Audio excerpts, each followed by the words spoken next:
right here on the show. We got none other than Mr. Bad Hair, a.k.a. Mr. Def Jam signee, the latest so far, a.k.a. last time he was in town, we had to hide our girlfriends, none other than Nasty C. What's up, brother? How you doing? I'm good, man. How are you? I'm all good, man. I got to start by saying Sawubona and congratulations, man. Def Jam. I appreciate it, man. Thank you. Let me start from the beginning. And I need to ask something I'm asking everybody these days. How many times you washed your hands today, brother?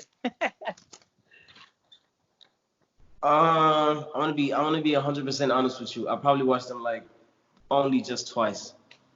Yeah. I watched them when I took a shower, obviously. Yeah. And then just before I had breakfast. But I haven't watched them since. I'm not gonna lie to you. Obviously, you know why I'm asking. Because of COVID-19, it's messed up everything. And I got to start by asking, how different is life now? Has it changed your life personally? Well, I mean, yeah, because it's like less contact with everybody else. Like I haven't seen a lot of people in a minute, even though it's only been like 8 to 10 days for me. But it's like you feel it, you know. Sometimes you stay at home like willingly and it doesn't really affect you. But when you know that you cannot leave the house, it gets to you, you know. Yeah. All right. Let's start it off by going back in time when we're talking about you coming to Uganda. You were here in the country. Let's go back to that moment when you came through. What's the vibe like when you came through to UG? It was dope, man. I remember I did the show at the club. The club. Yeah. And it was bro, it was like one of those shows that I'd always wanted to do. You know, one of those club shows where it's like rowdy. It feels like a festival, even though it's just a club. Like I could barely perform. Everyone was just singing the words for me. It was loud. It was hard to move around. It was just sweaty people all over, just pushing each other and stuff like that. I even met some rapper there. I met a rapper there. I forgot my brother's name, but he was pretty cool too. We got on stage together. We did a song together on stage. Yeah. It was a vibe, man. It was a vibe. It is what it is. Yeah, Naturally, I asked a couple of people on social media to shoot a couple of questions, and everybody was asking. A lot of people were asking, you haven't done anything with the Ugandan artists yet. What's up with that? You see it happening anytime soon? Yeah, it might happen. I mean, those type of things are never really predictable because it's like, for me, we need to feel each other out on the energy basis first before we do a song. Yeah. Like, I'm not saying we have to sit down and talk and whatever, but I need to at least like know your music prior, you know? When there's somebody putting me on, it's different because it's somebody going, yo, listen to this guy. And then when I listen, I'm critiquing, you know? I wanna listen to music like how it's supposed to be listened to, you know, in the comfort of my own space and just play it and enjoy it. And all the guys that I've heard like in that way, we've worked together and the music's just been dope. Nothing happened with the relationship. But everybody else where it's like there's a label in between or there's somebody in between, things always seem to waver a little bit. You know what I mean? I hear you, man. It's different. So I want it to happen organically and naturally. Yeah. All right. Let's talk about Def Jam for a minute. If you ask me about Def Jam, I mean, listen to music for over the years. It used to be one of the things, those ad libs you hear in a song. You know, Def Jam this, Def Jam that. Going back to you, when is the first time? Do you remember the first time you ever heard of this Def Jam thing? And you're like, what is that? Or you just rhyming along to it? Because I know you're big on the music from the USA, the American rap, hip hop. Yeah. Damn. I definitely don't remember the day, right? Obviously, I'm trying to see if I can remember the year. I know it was when I think I started watching the Behind the Music series that MTV Base used to have. I remember the first one I watched was Lil Wayne's one, and I think they did mention Def Jam in that one. If they didn't, it was another one, but for sure it was on that show, and that's the first time I really heard about it. Before that, I didn't even know about any labels besides for like Young Money, Cash Money, because Wayne said it in every song, but I didn't know of any other record label. And then as time went by, but I was pretty young. I was like 13, 14. Yeah. Talking about Def Jam right now, how does it happen? Do they just call you up one day like you won $1 million, like the lottery or something like that? Or is it a couple of months of negotiation? How does it work? Nah, that's not.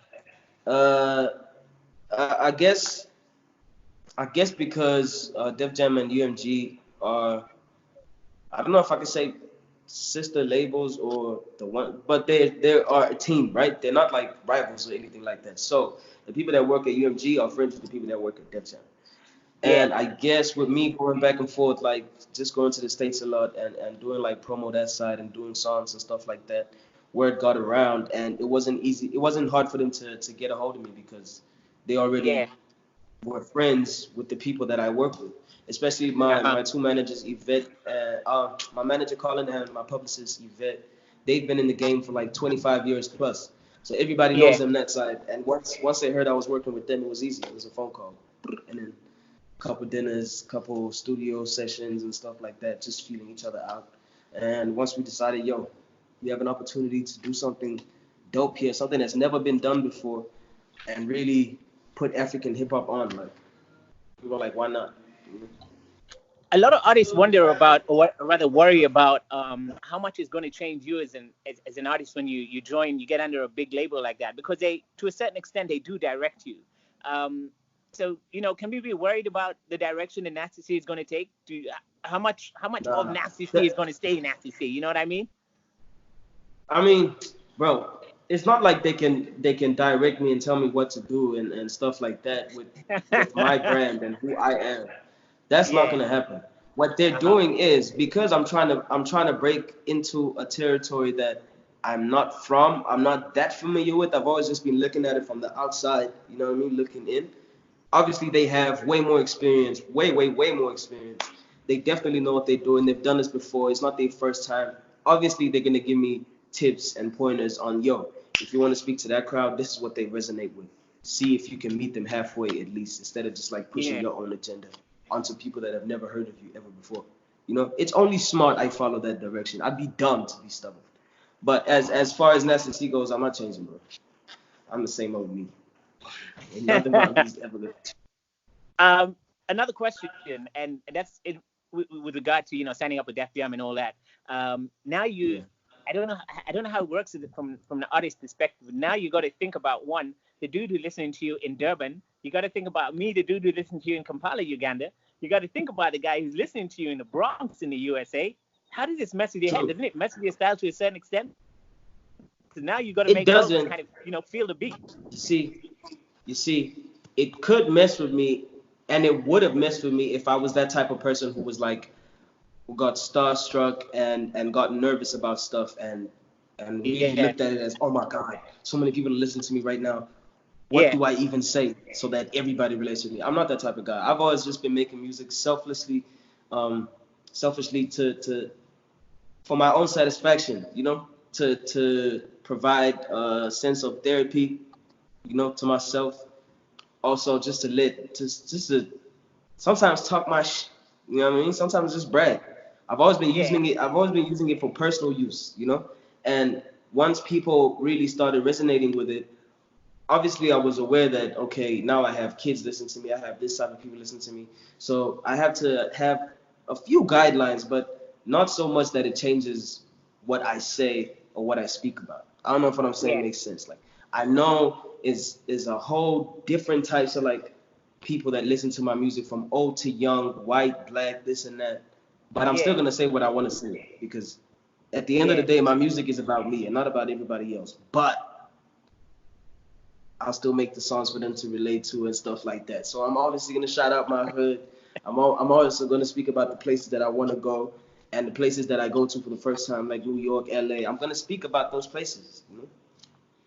But not because I want those people to hear me speaking about them. Nah, because I want to speak about them. Let's one guy who used to have it going on, I'd say used to, with Ja Rule, until he sold out to the game, as they say. Um, let's talk about commercialization of hip hop. I mean, it gets to a point and you're like, one of these artists, you know, Ariana Grande type, shout out to her by the way, wants to do a collaboration, but they don't resonate with the people, your day ones, you know what I mean? But they're the hottest selling artists right now, and you got to do something with them. But what it means is that it waters down who you are as a hip hop artist and so forth. How are you gonna handle that? I don't think it waters. I don't think it'll ever water down who I am as an artist. Maybe some artists, Yeah. I don't know. Maybe it'll be weird to see 50 Cent doing a song with Ariana Grande. That would be weird. I know. I see what you're saying. I get it. Yeah. But remember, I've always said I want to work with Adele, Rihanna, Young Thug, and Future. That's a weird combination. Two of them are from a total different universe, and the other two are just something completely different. But Yeah. those are still artists that I want to work with, and I've proven that I can work with them because I've made songs that Future can live in, or Young Thug could live on, and then I made songs that Adele could possibly murder and Rihanna could murder. That'll never change me because I'm prepared for that. I want to make that type of music anyways. Yeah. Like songs like SMA, Mrs. Me, Everything, songs where I'm just singing and I'm being sentimental and stuff like that. I've always done that. All Oh, right. sorry Cool. about that. I've always done that, and my fans have seen me do that, and they love it and they resonate with it. So at least I don't have to worry, luckily, about that. I hear you, man. Let's move over to Zuluman With Power. You got a new album coming out this year. Yeah. It's gonna be wild. You might have to do the drop online. I'm thinking if we go on with this crisis that we're Yeah. going through, Yeah. and what's your take on that? How are you gonna handle distribution when you have not so many people in the club bumping to your music and stuff? Um, it is gonna be a little bit of a weird situation, but Yeah. I mean nothing changes from an online perspective. Nothing really changes. It just means we have more of an opportunity now because more people are watching, right? So that doesn't change. All In right. fact, that grows. That becomes better, and easier Yeah. and more effective. But as for like the physical face to face, because also that matters. That matters a lot, and it Of goes a long course. way for some of your new fans, especially when they see you and they're like, "Oh, this guy's so cool. I'm definitely a fan now." That's gonna be slowed down inevitably. There's nothing we could do about it. But I mean, I'm trying. You can see behind me right now, we have like stands, tripods, cameras, lights, and all that stuff. It's Yeah. because I wanna take care of that. Like I wanna be able to shoot a show here at home and put it out on YouTube, and then people still get to see me perform the songs, even though it's not live. But that's the best we can do right now. And hopefully this whole Uh, thing blows over. Like all right. Talking about the album. Tell us a little bit about the album. We're dropping a song today. But a little bit on the album. What's the vibe on the album? What's it all about? the um the Any vibe shout on the outs to album, it's Uganda hard in to the say. album? Ah, nah, nah, unfortunately not. Maybe the next one. So the album is a statement for me. It's even the title on its own is such a ballsy statement. It's like Zulu man with some power. It's like, who is this guy to call himself that? No one has ever came out and said that. And there's been a whole line of super powerful Zulu people. None of them have ever even came out and said that so boldly. So with me saying that, and especially making it an album title, I felt like I had to match the expectations that would come with it, not sonically, but in terms of like me really delivering them, really like going hard on the album. So the, Yeah. the, the album is hard. The album represents what I am as a person, my culture, what I come from. For me, it represents Durban also. Um, and also I didn't hold back from being very creative and being very involved in my production also. So some of the songs will drag you and put you in a whole different universe just because we went that hard, like, and we focused that much on the sonics of the album and trying to make it sound like better than anything else we've ever done. A lot of artists get to a point when they find themselves, would I say find themselves, the likes of Kanye West and so forth, and then they venture into something new. Again, to Yeah. talk about Kanye West 808s and heartbreaks, they try something new. Have you gotten to that point where you found Nasty C sound and now you're going to try something new? This is what we can expect from you with Zuluman with Power? A little bit of that. You can tell that I'm headed in the right direction. Yeah. I don't want to say Okay. I found my sound yet because I'm still experimenting with stuff. I'm still trying things out. I don't think I'll ever stick to one sound. I think that will bother me a lot. I like experimenting with sounds. It just gives me a chance to tell sometimes even the same story in a different way, different fashion, or make it sound a different way. I like experimenting with sounds, man. Yeah. I don't think I'm ever gonna be like stuck on one sound. But All right, on cool. Zuluman with some power, you can tell that I'm really getting in my production pocket. Uh-huh. Like when it comes to production, I'm really on my shit. Like I'm on. Collaborations on this album. Who do you have on it? I have Ti, I have Burna Boy, I have Teleman, and I have Rolene on the album. Confirmed so far. Yeah. You know, Burna Boy was recently on social on Twitter, and he was saying, I'm done with this. And on a personal level, I got to ask, how do you deal with all the stuff that comes out on social media? You've got people like you, you've got people like me, you've got the ordinary person dealing with trolls, the love, the hate, and everything. How do you deal with it as a person? How does Junior deal with it? You know what I mean? Online stuff always stays online, man. It doesn't worry me. It doesn't bother me. I don't even pay attention to it. The only time I'm really on socials is when I'm promoting something. If I'm not Yeah, promoting anything, I'm probably not on there anyway, so I don't see it. People say yeah, whatever they want to say. You know, you know why I decided not to really. I embrace social media for what it is and the tool that it is for us musicians, especially. But I don't care. I don't care about social media. I really don't, because a lot of people there, like, they could ruin your whole week with just one tweet that they tweeted and immediately turned their attention to something else. Someone could tweet something horrible about you or touch on something that you've always been insecure about your whole life. Them just yeah, saying it because it'll get them 20 retweets. They'll just say it, and then immediately they're saying something else about Beyonce or Katy Perry. They totally focus on something else. But when it hits you as an artist, and it always stands out of a million good tweets, that one bad tweet is always going to stand out. And when it does, it's going to ruin your whole day. And that could trickle over to your whole week. That could bruise mess your with you as a ego and your person. confidence. Yeah, Hey, I'm not going to let something that somebody did for one split second and let that ruin me. Nah. I've seen that. Twitter has made people so miserable, and it's made some of them such so-called savages because now they feel like they always have to be in defense mode because they're always on Twitter. So now they're like, this and that. And it's just like, yo, bro, relax. It's not that deep. A lot of people have been like that. I don't want to be one of those people, man. all right. Speaking I don't about want to be. speaking about online, the music video is up on YouTube. Tell us about the music video for there they go. Did I answer that? Wait, I'm sorry, bro. Did I answer that question correctly? I feel like I swayed a lot there. Like You, I went left. Did I I, go I left? wasn't sure. I wasn't sure if you were being diplomatic or something. I didn't want to push you, Matt. But you know what? It is what it is. You said what you had to say. I What was think your you did. question? My question was, how Okay, do all you right. handle the people? Yeah, and I think you pretty Oh, much okay. nailed it. Talking about, yeah, you know what? Okay. Um, you Oh, handle okay, it by cool. not seeing them. I think that's what you do. You don't see Yeah, them, so I stay away from it. Yeah, I yeah. stay away You, from it. I don't let it get to I, me. all right, cool. Let's move on to the music Okay. I video. just had to check. The music video is out. It was shot back at home in Dubs. A little bit about the music hmm video.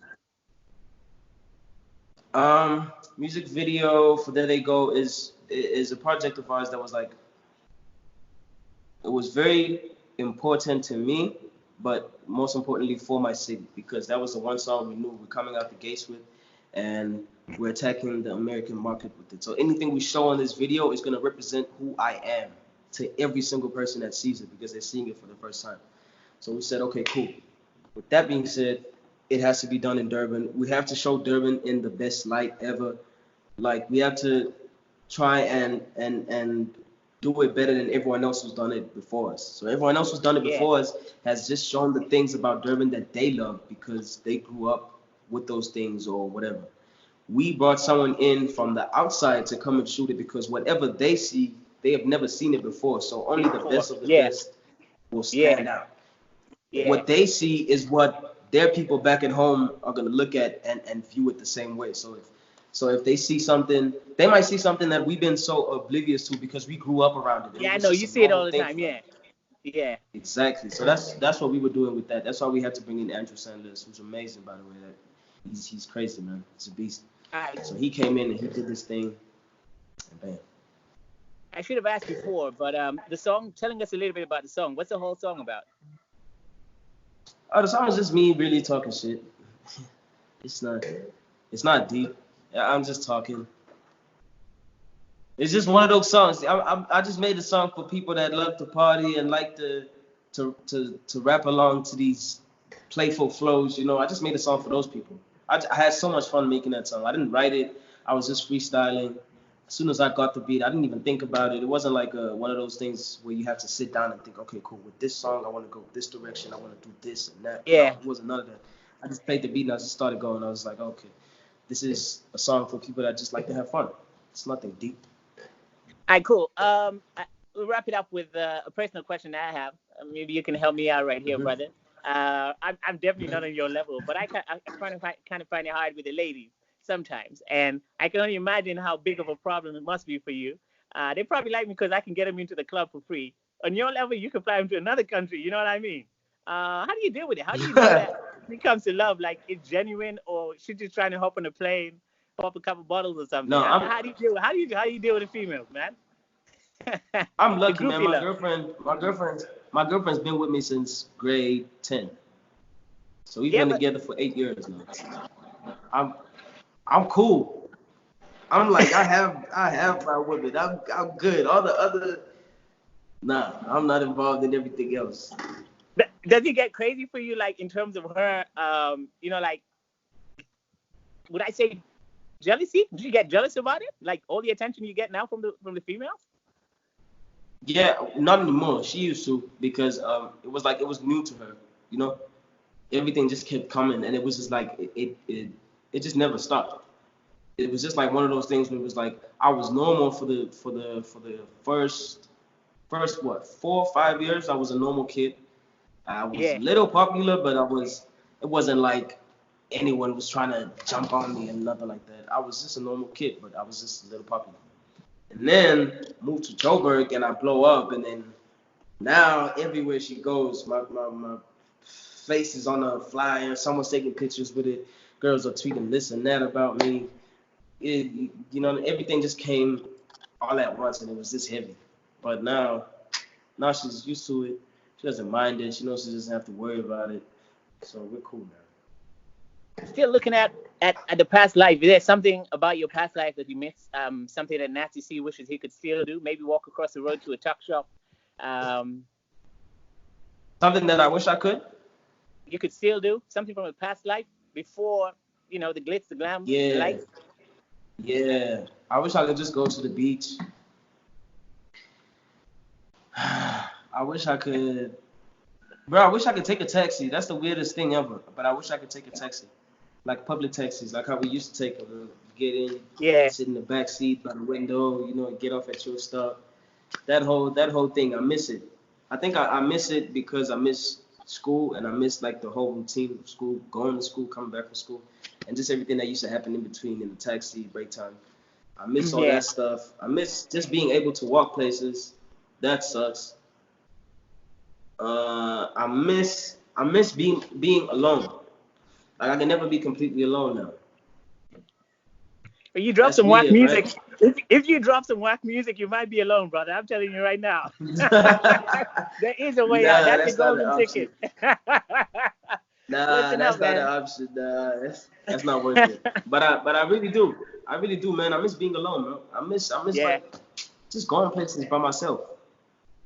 Now I have to have security with me. I have to have this person with me. It's crazy. Listen up, Now man. Let's now say I can't goodbye. even go to places. I can't even go to places too many times because it looks like I'm co-signing that place and I'm brandishing it. Now it has to be a check involved. Now I can't like wear or drink whatever I want to drink whenever I want to drink it because now it's like I'm promoting the brand. Endorsing it. It's just little things like that. Yeah, everything is weird now. Everything is about money now. It's weird. I, It's weird. I hope you ain't gonna send me an invoice for this interview, man. It's not about the money, man. Listen up, man. Nah, it's okay. Nah. We're not gonna do like that. I We're will not cool gonna do like like that. that. Listen up. I got to wrap it up. I know you got a couple of interviews to do as well. And we're going to wrap it up with Yeah. a quick shout out to the Ugandan people and a quick introduction of this song right here. Do your thing. All right. Man, everybody in Uganda that's been rocking with me since day one, even if you guys joined in yesterday, I appreciate you just for clicking a like or playing any song of mine. Nancy appreciates you from the bottom of my heart. And I hope you guys keep rocking with me. I want to be back there very soon. I'm going to be doing the Zuluman With Power album tour a couple months after it drops, if this lockdown thing vanishes. And hopefully I'll bring it to Uganda. I have to. And stay safe, stay at home, self-distance, quarantine, sanitize, all that good stuff. And yeah, this next song that we're about to play right now is a new slapper that I just dropped. I just dropped this especially for you guys just to go out there and have fun and well, not do it anyway actually. Stay at home and have fun and dance.